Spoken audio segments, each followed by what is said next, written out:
അയ്യോ, ആ പൊങ്ങച്ചക്കാരൻ ദീപു അല്ലേ നിൽക്കുന്നത്? ഇന്ന് പെട്ടത് തന്നെ. എടാ ടിൻറ്റു, നിന്റെ തലക്കിതെന്ത് പറ്റി? ഒരു ചുറ്റിക വീണതാടാ ദീപു. ആരുടേന്നും കയ്യിന്ന് തെറിച്ചു വീണതായിരിക്കും അല്ലേ? മറ്റാരുടെയും കയ്യിന്നല്ല, എന്റെ കയ്യിൽ തന്നെ തലയിൽ ചുറ്റിക വീണത്.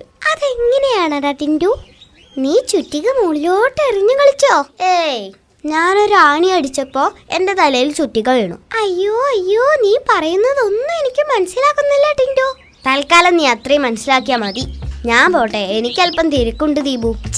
അവിടെ നിൽക്ക് ടിൻറ്റു, എനിക്കൊരു കാര്യം പറയാനുണ്ടായിരുന്നു. ഈശ്വരാ, കുഴഞ്ഞു.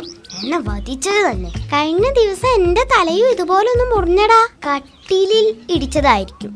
കട്ടിലിലോ? അച്ഛനോടൊപ്പം ഞാനൊന്ന് ദുബായ് വരെ പോയി. ഫ്ലൈറ്റിൽ ഇരിക്കുമ്പോ എന്റെ പോക്കറ്റിൽ ഉണ്ടായിരുന്ന 25,000 രൂപയുടെ മൊബൈൽ ഫോൺ സീറ്റിനടിയിൽ വീണു. അതെടുക്കാൻ വേണ്ടി കുനിഞ്ഞതാടാ. തല സീറ്റിലിടിച്ചു. എന്നിട്ട് സീറ്റിനൊന്നും പറ്റിയില്ലേ? അല്ല, നിന്റെ തലയിൽ ധാരാളം ബുദ്ധിയുള്ളത് കൊണ്ട് ഇടിക്ക് നല്ല വെയിറ്റ് കാണൂല എന്നോർത്ത് ചോദിച്ചതാ. അല്ല, എന്നിട്ട് തലയിൽ മുറിവ് കാണുന്നില്ലല്ലോ. കഴിഞ്ഞ ദിവസം എന്നല്ലേ പറഞ്ഞത്? അത് അച്ഛന്റെ ബാഗിൽ 10,000 രൂപയുടെ ഒരു മരുന്നുണ്ടായിരുന്നു. അത് പുരട്ടിയപ്പോ ഉണങ്ങിപ്പോയി. വേറെ വിശേഷമൊന്നുമില്ലല്ലോ. എങ്കിൽ ഞാൻ പോട്ടെ.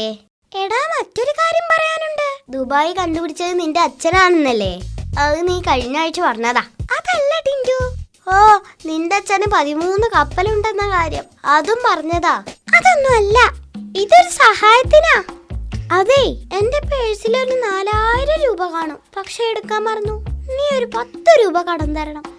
രഹസ്യമായിരിക്കണം, ആരോടും പറയരുത്. പേടിക്കണ്ട, ഞാനിത് കേട്ടിട്ടേ ഇല്ലെന്ന് കരുതിക്കോളാം. അതെ, എനിക്ക് തലവേദനിക്കുന്നു. പോട്ടെ.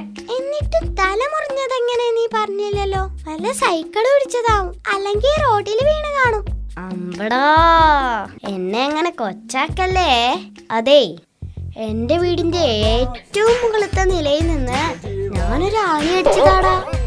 പക്ഷെ ചുറ്റിക്ക് താഴേക്ക് വീണു പോയി. ഒരുപാട് നിലയുള്ള വീടാണേ. വൈകിട്ട് കടയിൽ പോവാൻ പുറത്തിറങ്ങിയപ്പോ കൃത്യം എന്റെ തലയിൽ തന്നെ വീണു. ഇത്രയും വലിയ വീടുള്ളത് കൊണ്ട് ഓരോ പ്രശ്നം നോക്കണേ.